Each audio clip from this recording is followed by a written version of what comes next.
Dad, you told me that the f7 point is the weakest point in black's camp. I tried to attack it, but I just couldn't break through, said the young 8-year-old boy. The father said, show me the game. The boy said, I played e4, played e5, knight f3, knight c6, and I trained my bishop on the f7 pawn. Now my opponent developed his knight to f6, and I instantly saw an opportunity to attack it again with knight to g5. And here I was so excited because now he cannot defend this point at all. Even if he defends it with the queen, I will just take it and I will then have won a pawn attacking his rook. That's where my opponent played the move d5. I took the pawn, knight takes pawn, but now Dad, I just couldn't find a way to attack because my knight was hanging and I got very worried. The dad said, son, have you not had fried liver ever? I said, what? Fried liver? Yes, yeah. This is the fried liver attack. Like, what is fried liver attack? You should take this pawn on f7. Like, what? You sacrifice a knight? Yes, after king takes, you go with a check with the queen. And now the queen attacks, first gives a check and also attacks the knight. But what if the king comes up and defends the knight? Then you increase the attack on this knight. Like, wow, this is a very dangerous attack. But now the knight can move to e7 and b4 supporting this, right?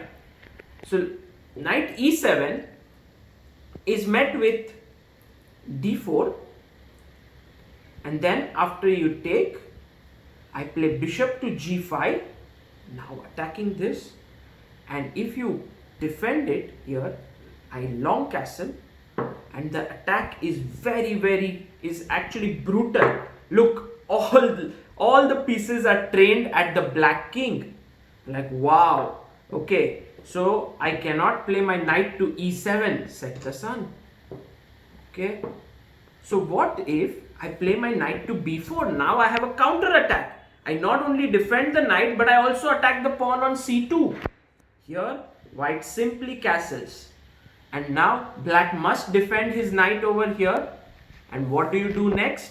When the opponent's king is in the center, you simply blast open the position. So d4. The knight takes pawn, the rook is attacked, but we don't really care. We take on e5, and after knight takes a1, comes a deadly move, rook to d1. Now the knight is attacked again, and it cannot be defended, and there is a big threat of taking the knight. So b5, knight takes d5.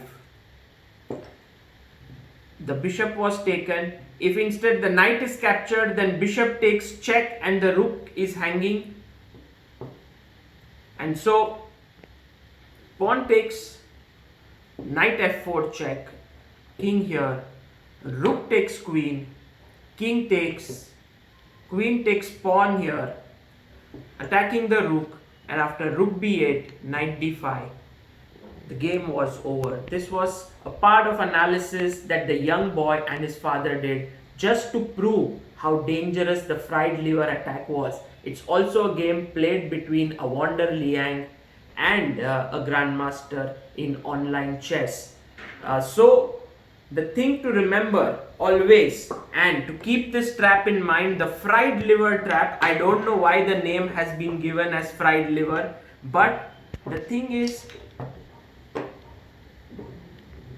you open the game with e4, opponent plays e5, you put your knight out, you put your bishop on c4, and when he brings his knight out, you play knight to g5, and after d5, pawn takes. The best move for black is knight a5 here, but if he takes on d5, then get ready for knight takes f7 followed by queen f3 with a blistering attack. And this is how you keep an advantage, you take an advantage of the f7 point. This is Sagar Shah signing off. Hope you learned the fried liver attack. Thank you.